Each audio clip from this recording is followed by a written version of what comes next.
Today, we're talking with Matt Gjertsen, an ex-U.S. Air Force flight instructor turned corporate learning specialist. As the founder of Better Everyday Studios, Matt revolutionizes corporate training, transferring from checkbox compliance to impactful learning experiences, drawing upon his diverse experiences from teaching first-time flyers to overhauling training at SpaceX. He now empowers businesses to streamline onboarding, improve management, and ignite cultural change. Welcome, Matt. Hey, how's it going, Kevin? That was quite the intro. Thank you so much. Thank you so much. I worked hard on it. So we're going to get kicked off in a less conventional way. And Okay. I want to start off by putting you on the spot right now, because, I think I wanted to talk today about high stakes training, and this is going to be a high stakes situation. But I feel like the best way for folks to get to know a little bit about you is you have two stories that are about failure. And correct me if I'm wrong. I don't think you've shared these before. I don't know if I've shared them live anywhere that much. I mean, yeah, but failure is definitely something that has happened a lot of times in my career. I think, the first big one was when, lots of people say they fell into learning and development, and I say I failed into learning and development, because it kind of literally is what happened. Yeah. In that, when I was in pilot training, you have these check rides that you go through where you learn how to fly a particular type of flying, like navigating in the weather. And then so after like 7, 8, 10 flights, you have like a check ride, which is like a final exam for that section. And there was a big check ride that I had that I failed. And because of failing that flight, partly because of failing that flight, I ended up getting second in my class instead of first in my class out of pilot training, which was enough where they, instead of getting my top assignment, where my number one choice for assignment, where I wanted to go fly a C-17 somewhere, they kept me back at the schoolhouse, and they did what's called FAPE me, where I was a first assignment instructor pilot. FAIP. And so that's what started my learning journey, in that instead of going out and flying in the operational Air Force, and I'm certain I would have eventually become an instructor pilot that way too, right out of the gate, I became an instructor pilot.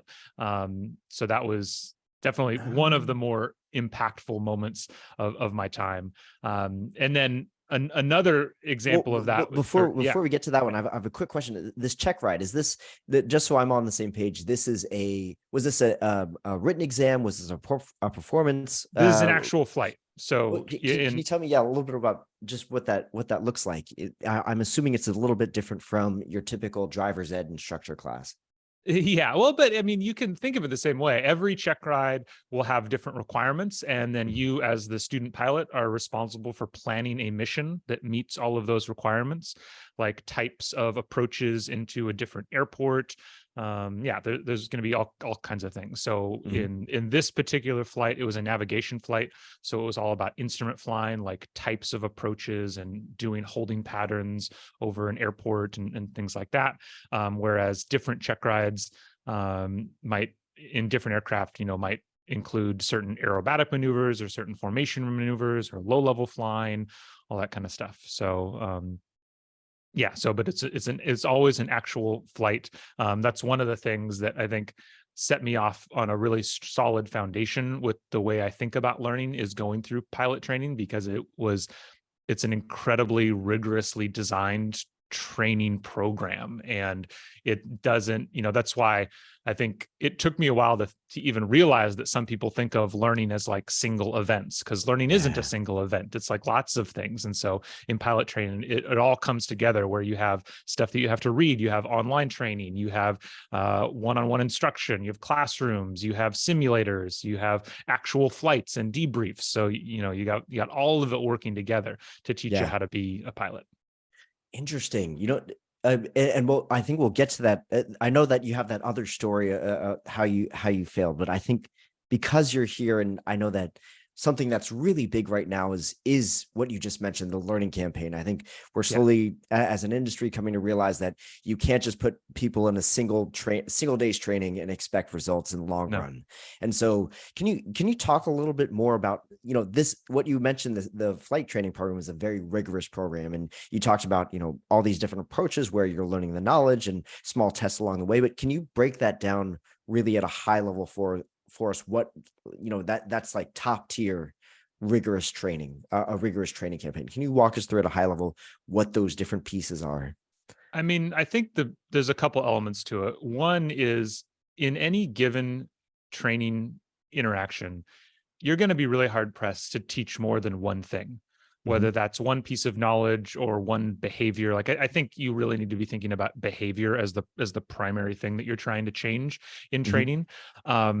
So just limiting each interaction to as few behaviors as possible, and ideally just one. So I think that's one really important distinction. Do And you have an then, example of what that might, just a, a progression for a behavior, what that looks like for you that they're targeting, and then what are kind of the small skills that they're targeting or teaching to get you there? Mhm. yeah. I mean, I think, the common example is something like manager training, or even feedback. Giving feedback is a bunch of different skills all wrapped together, just that one thing. And so Mhm. rather than having a half day on management 101 or even a half day on feedback 101, it's like, do an hour on how to deliver feedback using the SBIS model, the situation behavior impact solution model, Mhm. so that you just spend 1 hour. The only thing you're doing is practicing using that framework to give feedback. And Mhm. that's it. Mhm. Right. And then the way you can kind of break it down as well, and this is where, you break it out from one interaction to multiple interactions, because you need that repetition, is think about what is required for this particular engagement. Is what's the real thing of value? Am I trying to impart knowledge, or am I trying to practice a behavior? Mhm. Because if you're trying to impart knowledge, that's the perfect spot for, online learning, asynchronous learning. And so that's, in terms of learning campaigns, like the simplest way to think about a learning campaign is to basically do what we've all been told a million times when it comes to public speaking, right? Whenever you think about giving a presentation, the rule is always tell them what you're going to tell them, then tell them what you told them, right? Like, Mhm. that's always, so you get those 3 points of repetition. And the easiest way to do that, to create like a micro campaign, is, let's say you're going to do an hour on the giving feedback using the SBIS model. Mhm. Instead of having everybody come into the classroom, spending 20 minutes teaching them what the SBIS model is, and then spending 20 minutes practicing it, and then 20 minutes reviewing, why not give them a 5-minute e-learning module that they can go through really quickly asynchronously beforehand, where you Mhm. impart the knowledge beforehand? And I think about this as like, what are the definitions? What are the basic terms? What's like the table stakes knowledge that someone needs? So then when you come into the classroom, you can maximize the time of both the learner and the facilitator, where they already know the information, they know what's going on. You just get right to it.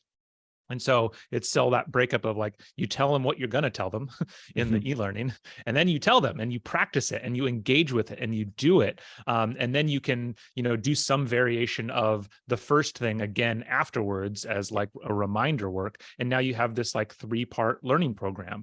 And that's what, we've been doing a lot with our clients recently, is that simple breakdown of just like, take the basic live training that you're currently doing and make just like a 5-minute YouTube, TikTok style preview to get people, rolling before they walk into the classroom, to make the classroom that much more engaging. Yeah, and really, it's I love that idea of just saving what will you actually use. It's really hard to get. Sorry, I had a couple of thoughts, but one of them is it's really hard to get everybody on the pay, Yeah. on scheduled for the same time. Why would you waste your time Yes. teaching a definition? Yes. It's what are you going to Yes. use the human the human Yes. component, the in-person component of your training for? I mean, That mhm. Yeah, I mean, one of the most dramatic examples I've ever done, this was before Better Ray Studios, where I was still working internally to a company, but they had a 3-day onboarding program for their operations team. And it was like 3 solid days of just briefing, right? Where it was like, speaker, speaker, speaker, talking about, the different parts of the business, each for, an hour to 2 hours per speaker. And we took recordings of all of those, turned them into online learning modules that people could click through, Yeah. and then still had many of those same presenters come in, but rather than just briefing the same briefing every time of this is what we're doing, it was a conversation of like, what questions do you have after that e-learning? How do you apply that knowledge? Like, what's this look day to day? So it was like actually engaging and using their time. And so not only did it take the discussion to a new level, but it dramatically shortened it, because if I'm sure you're aware of this, like if you take live training and script it, you can typically take like an hour and turn it into about 8 minutes, Yeah. right? Like you can dramatically shorten it. And so that 3 days became about 45 minutes of asynchronous learning broken across like 5 different modules. And then it was half a day of actual facilitated sessions. And so it just dramatically saved everybody's time while taking the training to like a new level. Yeah. So I think already you've given us 2 golden nuggets. One is an intense focus on a single topic at a time, and providing an adequate practice if that's it, and focusing on the change in behavior. And then the second thing is already just flipping how you're delivering training already, where it's not about the one event, but rather how can you, it's almost like a sandwich where it's you giving the primer, and then doing the actual activity face to face, and then maybe some sort of recap or performance aid, job aid, or performance support that goes beyond that. I guess everything comes in threes. Do you have a what else can folks do in terms of matching sort of the rigor of training, Air Force training? I mean, I think the next level, in terms of the rigor, part of it can't be matched, because it's just like the resourcing. The military is the military because of training, and that's because of the high stakes that things are gonna be, and so they just devote a relentless amount to it. But I think if there was the other thing that can go along with this, that's a little bit more than just focusing on one thing at a time and splitting up what you're trying to learn, is ideally if you can find some way to be a little bit more immersive in your training. And what I mean by that is having it be that it's not just that you're focusing on like one topic, but try to make as much of that person's life as you can for a brief period of time about just that topic, right? So you kind of like surround them with it. And so, I mean, I think where this can kind of go wrong sometimes is we take like spaced repetition is really important. You got to give the brain like time to rest. But I think sometimes we space it out a little too much, because learning, any change is about momentum, and each engagement is a little bit of a push. And so if you go for too long without re-engaging with the content, then you lose a lot of that momentum.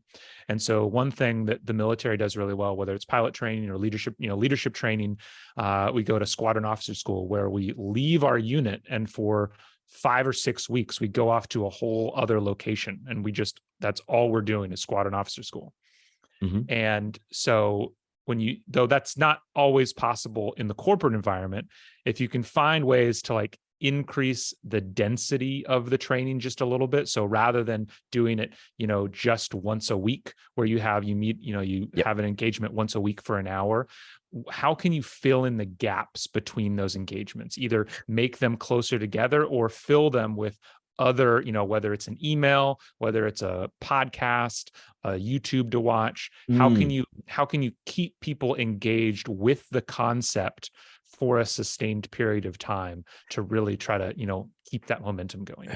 There's something about that as well, where, just like learning isn't a single event where it's just the instruction that's going to drive behavior. It's poking at that Yes. behavior. I guess it's like trying to trigger that behavior in multiple ways with the same information, just repackaged differently. I'm curious, when you said, when you went to, and I'm sorry, you said officer, Squadron officer school. squadron officer school. Well, Yeah. what was the purpose of taking you, immersing you in that environment? What, because I'm sure they weren't just playing podcasts and uh, No, that yeah, school. Yeah, that was a whole other thing. I mean, it's yeah. at squadron officer school, it's meant to be like a microcosm of leadership. And they put you in teams that Mm, you're with through the whole time of like a dozen people, and you have different responsibilities in those teams. And sometimes the teams are competing against each other. Sometimes it's in like classroom events. Sometimes it's out in, athletic events. Two really great examples from this are, one, they have these obstacle courses that they're kind of like obstacle puzzles where you like come up and, there's like a barrel and a wall and a body of water and like a 2x4, and you have to figure out mm, how to like use the 2x4 and as a team get the barrel over the wall without falling in the water, like weird things like that. yeah, um so you have to do things like that. And then even in the classroom, it was neat, where I remember distinctly there was this like exercise to teach you negotiation, where mm, each team was given different resources and a different goal, and you had to like trade with other teams for your resources and their resources. And the really neat thing is it was a 2-part exercise, but they didn't tell you about the second part. So in the first exercise, you thought this was just the one time we're going to do it. yeah, And, so some teams would kind of like burn their bridges and like lie to other people and tell them they had this when they actually had that, to like get one over on the negotiation. But yeah, then at the end of it, everybody had to open their cards and be like, okay, this is what actually happened. So everybody knew who like lied and who treated each other poorly. yes, And then a week later, you did the whole, like you come back in the same classroom, you do the whole same thing again. yes, Slightly different situation, but now everybody has memory of it. So it treated it more like real life, where, interactions influence, one interaction influences the next interaction. And so, all that stuff requires time, and it requires immersion, and it requires you to be away from your day-to-day job. yeah. I think, first of all, I'm thinking that I would love to be in a session facilitated by you, because these exercises must inform some sort of unique design that you're bringing to the corporate training space, which I think is incredible. I think I'm curious, how much of this is, of that experience is transferable over to the way that you design training, corporate training, because I understand, like, you might not have you might have less time, more time constraints in the corporate world. Yep. Actually, I don't even know, but yeah, how much does this transfer over? 100%. I mean, I Yeah. think, like I said earlier, I've always been focused on behaviors. While I was teaching as an instructor pilot, I started coaching people to like run half marathons, and I got really into triathlon and stuff. And so all that, I've always been very behavior focused, because there's it's really easy to see the thing that you're trying to get them to do. Mm, And that's a lot different than in the corporate world. I think the default is to think about knowledge. That's where people start, and then they mm, back into other things. And obviously you have things like the 4 levels of Kirkpatrick analysis, where it starts with the impact that you're trying to achieve, and then the behavior that you need to get that impact, and then the knowledge that you need to get that behavior, and then the like engagement you need to deliver that knowledge. And though I 100% agree with that, in my experience, very often when I'm talking to subject matter experts, if it's great if you have access to the leadership, to the executive and executive level, and they can talk about the impact you're trying to achieve, that's totally awesome. Your average subject matter expert often isn't even sure of the impact yet, but they can identify a behavior. They do know what they need people to be able to do or not do. mhm. And so starting with the behavior is definitely something that comes out of my experiences as a pilot, for sure. Yeah. Yeah. Well, I'm curious, because this is another topic that comes up a lot is measurement in learning and development, and I think a lot of folks agree that the behavior that's the ultimate goal, is behavior change. But is there, how do you approach asking SMEs about that behavior? Because it seems like you have that down, where you can help them to kind of during your discovery, you can help them to unpack that. As what is your approach for uncovering that ideal behavior? Is it, do you approach it looking at a set of behaviors or capability trees and identifying one? Do you go in blind, or is it something completely different? It depends on the situation, because different organizations are at different maturity levels, right, in terms of how well they have things laid out. But I think the base case, most common case, is a SME comes to you with a big PowerPoint or a big document or a big list of knowledge, a big list of data that they want to get across. And I typically start by just, I just say, just throw up on the table, just let's lay it all out. Let's put it all out there. And we'll start with some discussion of, okay, what are you trying to get out of this course? They lay through all the information, they go through everything, and we start to have this conversation. This might be one conversation if I know them, it might be several interactions. And then at some point, as you're kind of hashing this out, as you start to wrap your mind around this, because especially if you're working with a new person, I think it's really important for you to kind of establish that relationship as one, you respect them as an expert, and then show that you are doing the work to understand their expertise, right? So you're not saying that you're coming in here with any groundbreaking thing, or, oh, you don't know what you're talking about, I know learning, you don't. Get rid of all that and just it's almost like, yes, I get it, and build that relationship. And then at some point you can just ask the simple question, what behavior are you trying to change? Right? And I think I've literally had subject matter experts just kind of stop in their tracks and just and it just it poked through, because it's almost so simple. And other times you have to kind of talk about it a little bit more, and sometimes it still doesn't get through and you wind up just making the knowledge course. But if you can, just simply asking that question of, after this course, what do you want people to be able to do? And even if it is a knowledge course, I think go back to, at the end of this course, what do you want people to know? I think that reverse design is really effective. Of, even if it's just knowledge, write the quiz, right? What's the test? Because if you can't get a good relevant test, then what are we doing here? Yeah, no, that definitely makes sense. Do you have a recent example of that you can recall of how of maybe a particularly difficult SME who you were able to kind of comb through everything? You got like you said, you got everything out on the table. You did your homework and trying to understand, what their processes are, kind of what their decision-making styles are, what their mindset is. And then you were able to uncover, I don't know, the key behavior.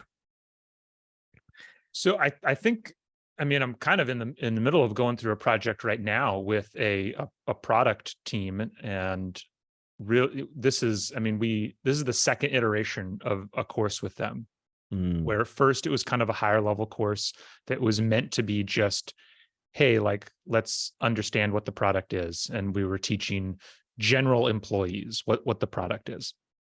And now we're coming back to the second iteration, where we're making a version of the course specific to AEs, specific to sales AEs, where they need to understand it at a little bit deeper level so that they can explain pieces of it to clients.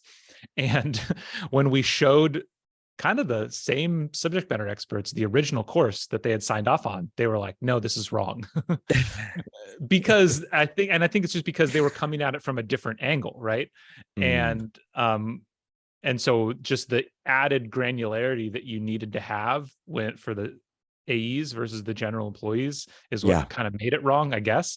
But it was just a very slow back and forth with them. And so I rewrote everything, then they rewrote everything, now I'm rewriting it. It's just kind of been this back and forth. But in the latest iteration, and sometimes it just takes work, and I think a big part of it has been, we've been weaving back and forth of the technical person is going to say, these are all of the specific details that you need. And then I say, well, this feels like a better way to understand it and like a simpler Mm, way that people are going to be able to grasp. And you yeah. kind of just keep going back and forth. And somewhere and then as we were doing that back and forth, where I want to simplify it, and then they say, oh, you can't simplify it this way. Yes. Yes. That's where you get to well, why can't you simplify it that way? Oh, because they need to understand this particular thing, or they need to be able to do this particular thing. And if you lose this nuance, then they're not going to understand how to do that thing. Like, oh, okay. And so I think that's one way you can identify that, is when you try to take things out and they say, no, you Yes. can't take that out. Why can't I take that out? What's essential about this piece? I've always found that to be one of the most challenging things to work with, especially technical SMEs, when it's almost as if they feel like my perception was, it's almost as if you're taking their job and making it seem too easy or less special. Yeah. And Yeah. so then you kind of get into this tug of war where, as an instructional designer, maybe you're using metaphors to, colorful metaphors to simplify the explanation. And it's a battle that I've lost many times. Yes. So I guess that's what was in that example, what were some of the behaviors that were on the table? Like, did you have to prioritize from like a request list to boil it down to like, what is the one thing we're going to focus on? Or how did you kind of negotiate what would be the end, or what is going to be the end outcome since it's ongoing? Really, we were boiling down in like, okay, like, what do they need to be able to explain to the client? Like, and so we kind of went back to, what are the common objections that clients are having, or the common questions that people are having? And then how do we answer that with this explanation? And so that did mean, the old line of kill your darlings, there were really beautiful metaphors that I had created to like help understand this holistically. And I was like, okay, that's not going to help answer this question. Because answering this question, they need to know the definition of this acronym from a technical sense of like what's really happening in the back end, so that the customer has that confidence in them, that they can explain this. And so some of that was, so we were almost sacrificing, because for me, when I learn, I can't learn unless I have like this, a bigger picture framework.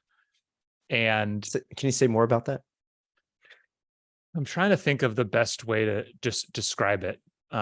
Because the clearest, I always have trouble. Is it like when you say the big picture, do you mean that it connects to something? You're able to connect it to something in your personal life, or to like a higher value based learning? It's more understanding like how the whole system works together. I have difficulty understanding discrete parts of a system if I don't know how the parts work together towards an outcome. Yeah, you need to see the whole bike going. You Yeah. can't just see the pedals, the brakes. Yeah. Yeah. And so when you try to do that, and I think a lot of learning people are good at that and good at like coming up with those ways to understand the world. But that's where you get some of that, some of the metaphors and some of the higher level, bigger picture thinking, where you pull away from the specific thing and try to come up with a broader sense of what's going on. But when you do that, sometimes you lose focus on the specific things. And in this case, the AEs needed to know the specific things. They didn't need to know a bigger picture as much. Got it. Interesting. So I feel like we've gone into sort of the higher level design of how you approach the design, how you're starting to approach the design, and make sure you're developing the rigor of your training. I want to talk about your other story about failure, because that one's interesting, and I think it more focuses on the learner. And I think it's about a topic that's near and dear to our hearts. So I think it's about cognitive load. So and real quickly, can you just explain for viewers who are not of the instructional design background, what is cognitive load, and then tell us that story? Yeah. So cognitive load, this goes back to what I talked about in the beginning of really focusing on a specific behavior, right? Of like trying to narrow down any particular engagement. Because I know it's not the right analogy, but it kind of works, of like thinking about the brain like a computer sometimes, and we only have so much RAM, right? Like, and that's ultimately what cognitive overload is like we're using too much RAM, and we can't process any more information. And I think especially today, people are walking around pretty full, already, right? Like Yeah. they have they have social media, they're thinking about their kids, they're thinking about work, they got all this stuff going on, and so they're already pretty high. And so then when we come into a learning engagement and we're like, hey, we're going to teach you this thing, it's really easy to just like top that out. Yep. And yeah, I have a very visceral connection with cognitive overload being flying. And the other story is in pilot training. This is actually the first flight I ever failed. So I went through all of phase 1 of pilot training without failing a single flight. So I don't know how many flights that was, probably like 50 flights or something. Wow. And then got into the second phase and a new aircraft and got about halfway through that before I failed my first flight. And what happened is we were flying into an airport, and before you land at an airport, you have to check something called ATIS, which I think is like the Airport Terminal Information System, which is basically the weather of the airport. It tells you the winds are this direction, landing this runway, that kind of stuff. And so whenever you check in to land at an airport, you say, I'm checking in with Alpha, and Alpha being the designator of the current ATIS. And so it goes Alpha, Bravo, Charlie, Delta. It changes throughout the day. And the reason to check it is because you have to tell the airport, I know what's going on. I know where I'm landing. I know what the winds are. I know it's legal for me to land, all that kind of stuff. Yep. I had planned to check point in our, and then during that flight, I forgot about it.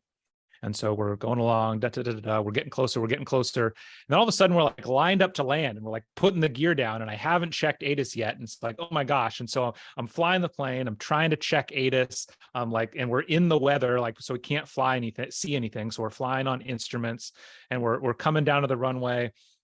And at this point, like my brain, we always refer to it as like my head is behind the aircraft, right? Like you want to be in front of the aircraft of thinking about where you're going to be, but I was behind. I was still figuring out the weather when I should have done that 5 minutes ago. And so we get through it. I think I ended up catching it, and like we did a touch and go, and we kept going.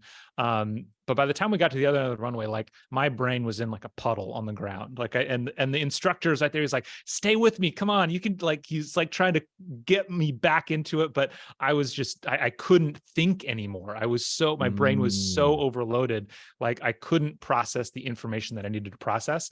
And the reason, pilot training, the whole point of pilot training is it's a series of events meant to teach you how to deal with high volumes of information quickly. That's the whole point of pilot training. And that the main reason to that is because you can't stop, right? Technically there are ways you can, but like you're moving, right? You're going somewhere, and you either keep up or you don't.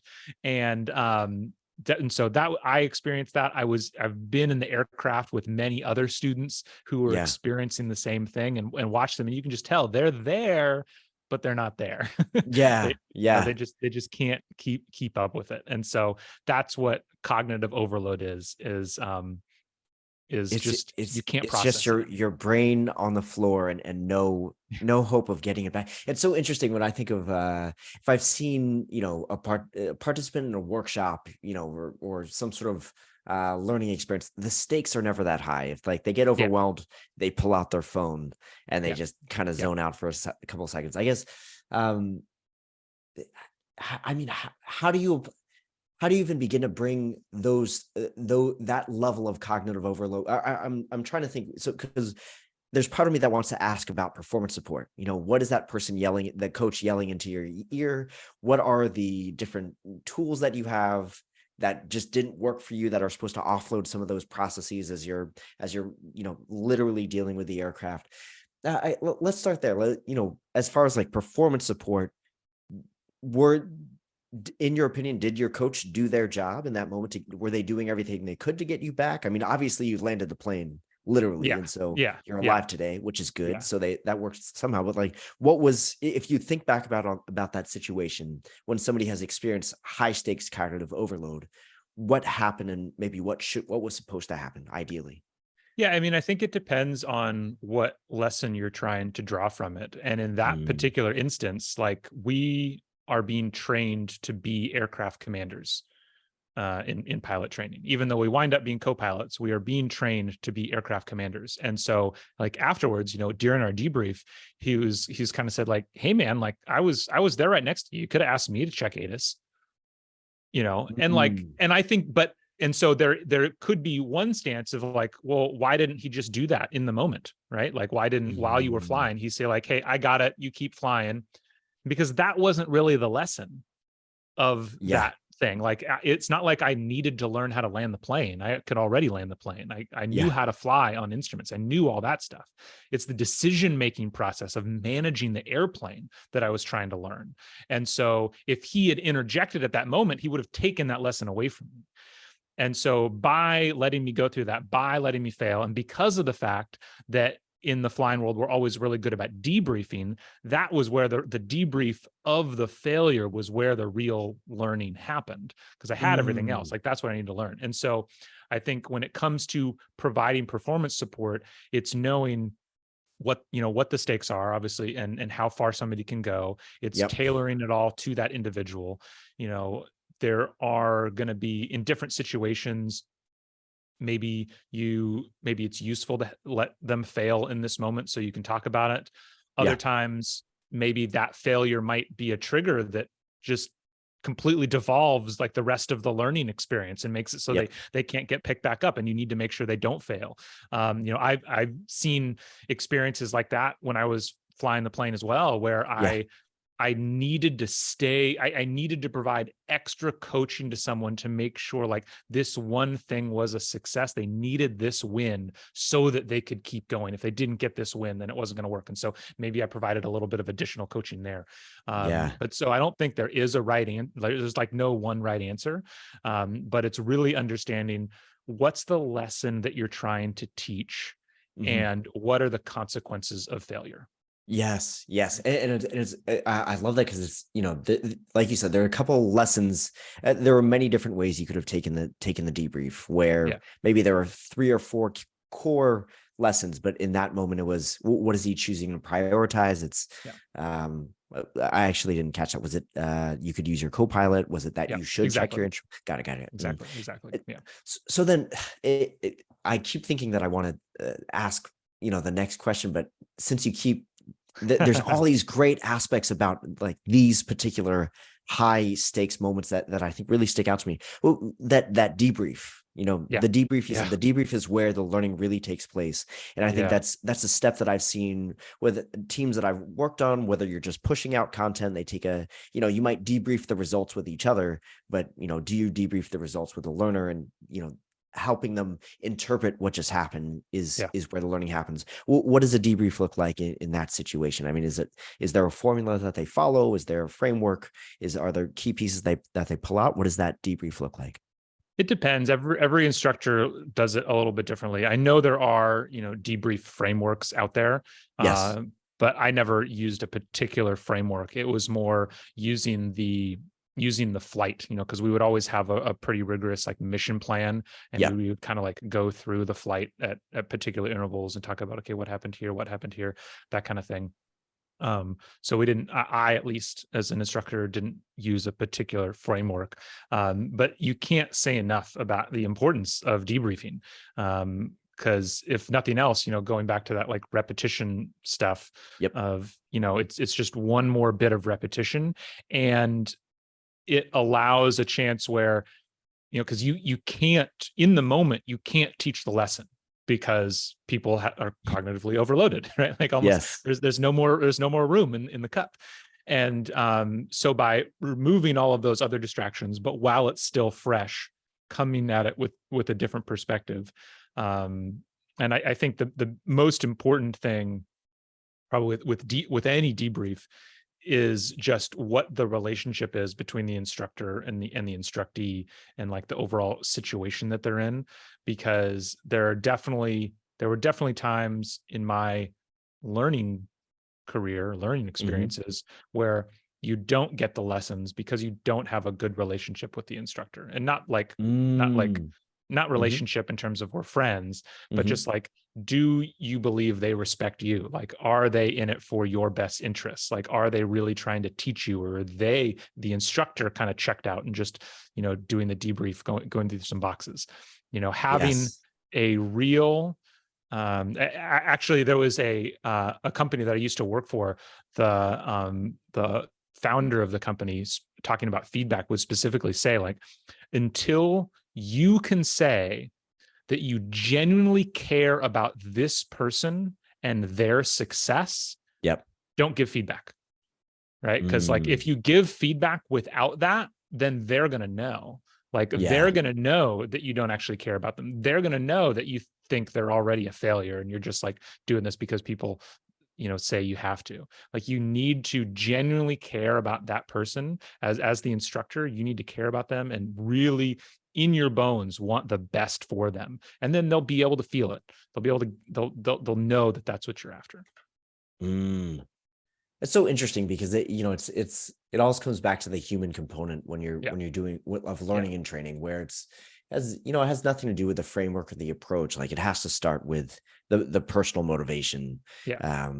to engage in that expert novice relationship or mentor mentee relationship. So I mean, I certainly felt that in my own professional development, whether that was in the classroom or in L&D. It's, you always know if your manager has your back or not, and if they're Yes. actually trying to help. Yes. I'm curious. A lot of folks who I've spoken to recently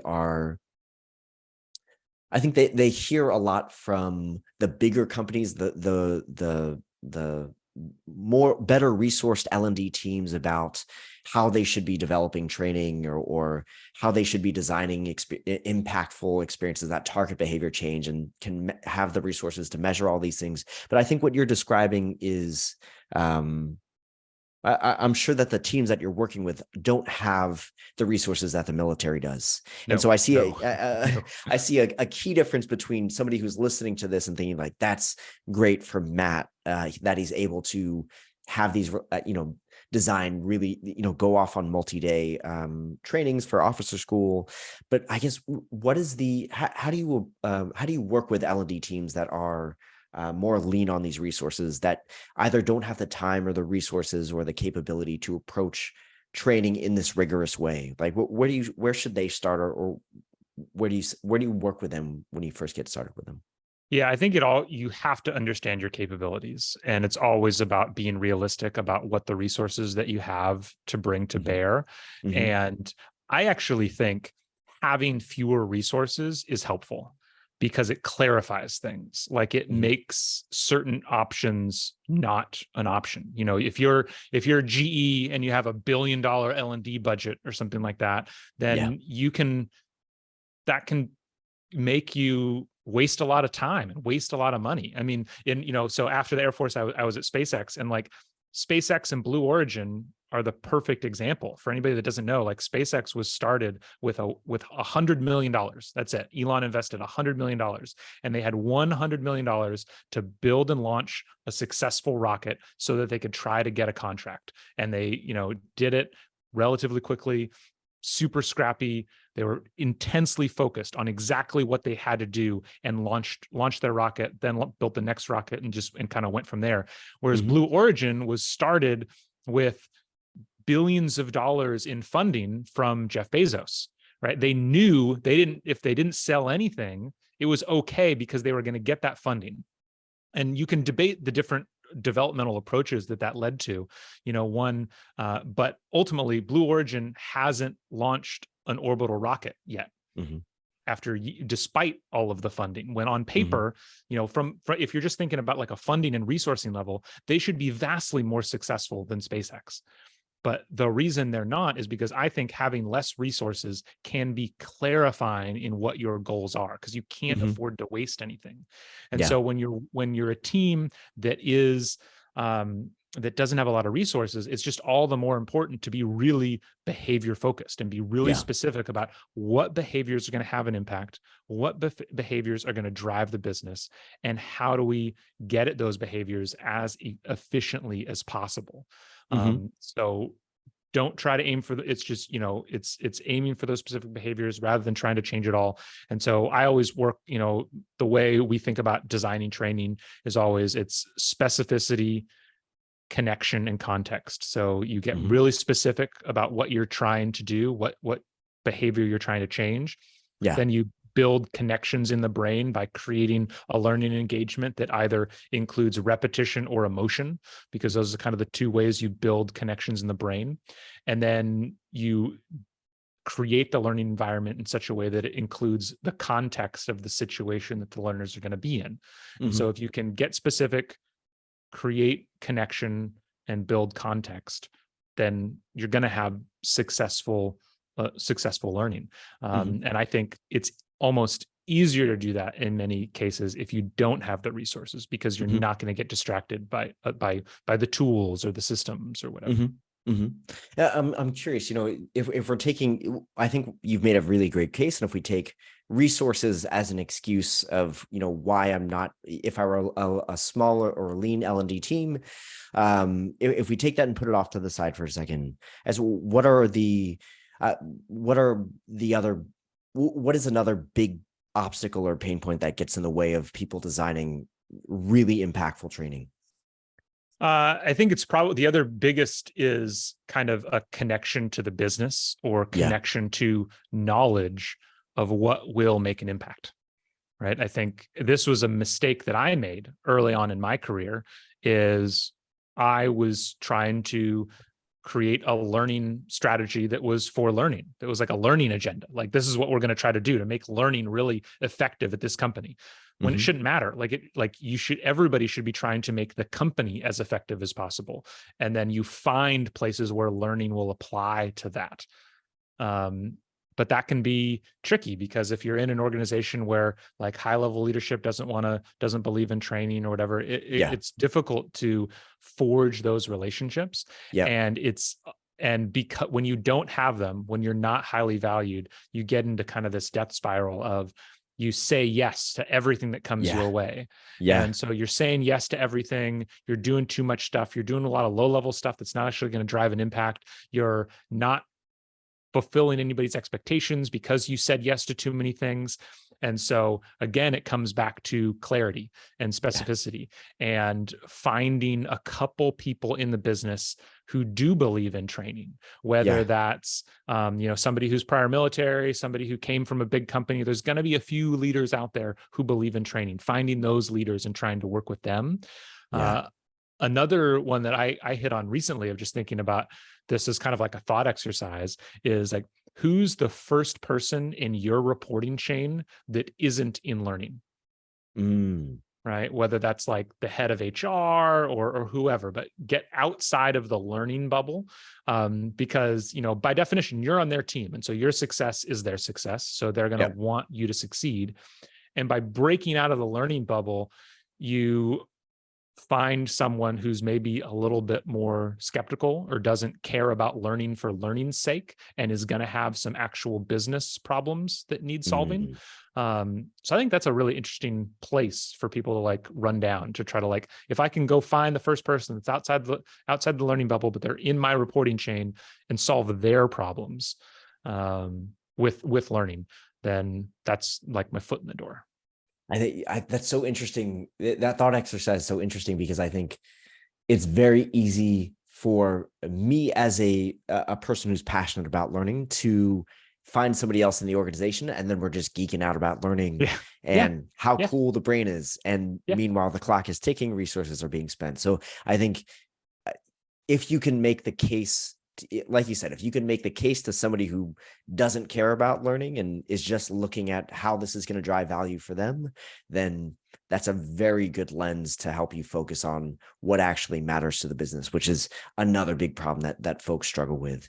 I also think that's very poetic of you to kind of draw this all back to the idea of having a singular focus. I think that's my big takeaway in listening to what you're saying is, or a key difference between military training and the corporate sector is of course, not just resources or rigorous training or learning campaigns, but really this high intensity focus on a single thing, and that single thing being related to behavior change. Like Yeah. that's Yeah. something that's undeniable. That it sounds like you're laser focused on that. Yeah. There's so many other things that I want to ask you about. I think we're leaving the learning tools thing still on the table. I think performance support is still on the table. So definitely want to have you back in the future if we could swing it. But if Matt, if people want to get in touch with you or learn more about Better Everyday Studios, how can they do that? Yeah, so I'm super active on LinkedIn, so definitely connect with me there. We also have the Making Better podcast, which you can find on all podcast channels that are out there. So just search Making Better and you'll find us. We have a lot of fun there, and it's really focused on exactly who we were just talking about, of these smaller learning teams who maybe don't have as much resources, and trying to provide practical ways that they can improve the impact of the learning in their organizations. And then we're getting really active on YouTube as well. So Better Everyday Studios is the name of the YouTube channel. We're active every couple days on there. We're dropping something different. So we're having a lot of fun over there. Nice. And we'll be sure to link those in the show notes. So Matt, I can't thank you enough for coming on. It was I feel like every 2 minutes of this conversation is a nugget. So we'll be sure to share those out. But again, thank you for coming on, and really appreciate your time. No, absolutely, Kevin. It was a pleasure. Thank you so much.